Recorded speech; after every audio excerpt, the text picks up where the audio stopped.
রাজ্যের যিনি এখন চিফ মিনিস্টার আছেন, আমি যদি ভুল না বলি, তিনি বারবার সওয়াল করেছিলেন এক দফা ভোটের জন্য। এক দফা ভোটের আমি পক্ষে, তবে সাথে সাথে কথা বলি, উপযুক্ত পরিকাঠামোর দরকার লাগবে।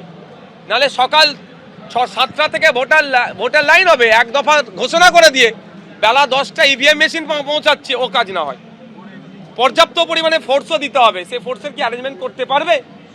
শুধু এক দফা যতটা বলতে সহজ, ততটাই কিন্তু করতে কঠিন হবে। তবে আমি চাই স্বল্প দিনের মধ্যে ভোট হয়ে যাক। খুন খারাপি, হিংসা, মারামারি দেখবেন যাবে শর্ট টাইমের মধ্যে হবে। আমি হিংসা মারামারির পক্ষে নয়, কিন্তু অনেক কমবে। দফায় হবে না 5 দফায় হবে আমরা জানি না। এখনো পর্যন্ত আমাদের কাছে সরকারি কোনো কমিউনিকেশন বা ইলেকশন কমিশনের কোনো কমিউনিকেশন আসেনি। যত দফাতেই হোক ভারতীয় জনতা পার্টি তৈরি আছে, কিন্তু আমাদের দাবি হচ্ছে প্রত্যেকটি বুথে, বুথ প্রেমিসেসের মধ্যে এবং বাইরে পর্যাপ্ত পরিমাণ কেন্দ্রীয় বাহিনী, এবং কেন্দ্রীয় বাহিনী যদি কম হয় তাহলে অন্য রাজ্যের পুলিশ যেন থাকে। পশ্চিমবঙ্গ পুলিশের উপর ভরসা করে এখানে ভোট করানো যাবে। সিও দপ্তর সূত্রে যেরকম খবর রয়েছে যে সিও দপ্তর প্রস্তুত রয়েছে এ রাজ্যে এক দফায় নির্বাচন করানোর জন্য। জাতীয় নির্বাচন কমিশন জানতে চাইলে তারা এক দফা বলবে, এরকমই সিও দপ্তর সূত্রে খবর। তবে চূড়ান্ত সিদ্ধান্ত নির্ভর করছে জাতীয় নির্বাচন কমিশনের উপর। এক দফায় ভোট করাতে পর্যাপ্ত কেন্দ্রীয় বাহিনী নিয়ে সমস্যা হতে পারে, এরকমই কমিশন সূত্রে খবর পাওয়া যাচ্ছে। আর 2021 সালে যখন বিধানসভা নির্বাচন হয়েছিল, 8 দফায় ভোট হয়েছিল রাজ্যে, তখন মোতায়েন ছিল প্রায় 1000 কোম্পানি কেন্দ্রীয় বাহিনী।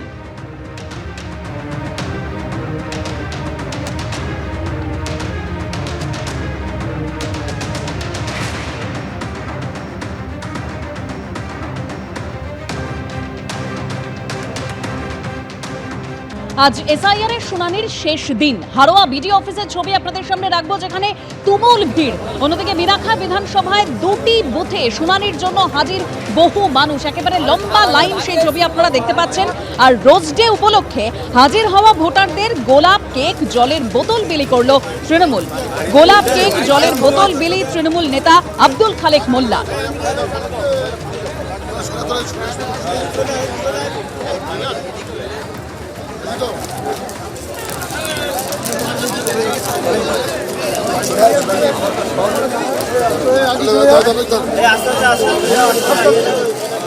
আজ এসআইআর এর শুনানির শেষ দিন। আমরা এই মুহূর্তে রয়েছি হারোয়া বিডি অফিসে। সেখানে দেখতে পাচ্ছি যে সকাল থেকে প্রচুর মানুষ তারা লম্বা লাইনে দাঁড়িয়ে রয়েছেন।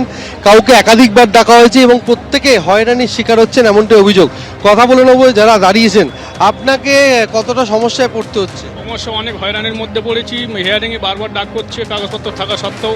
কেন, কি বলছে?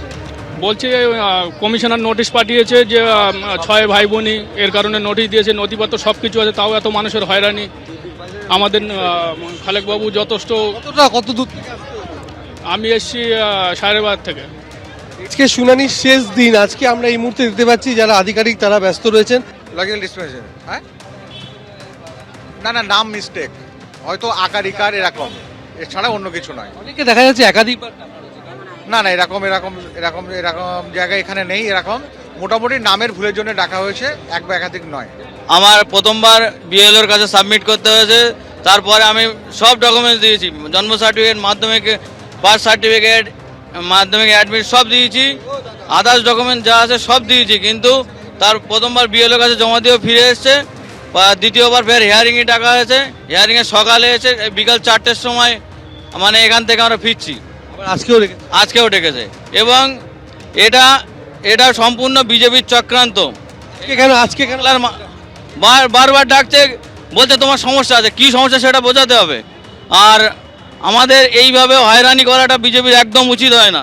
চক্রান্ত করে ডাকা হচ্ছে, এমনটাই অভিযোগ করছেন ভোটাররা। এবং সেই কারণে আজকে এসআইআর এর শুনানির শেষ দিনও লম্বা লাইন হারোয়া বিডিও অফিসে। ক্যামেরায় কৌশিক কর্মকারের সঙ্গে সমীরণ পাল, এবিপি আনন্দ, উত্তর 24 পরগনা।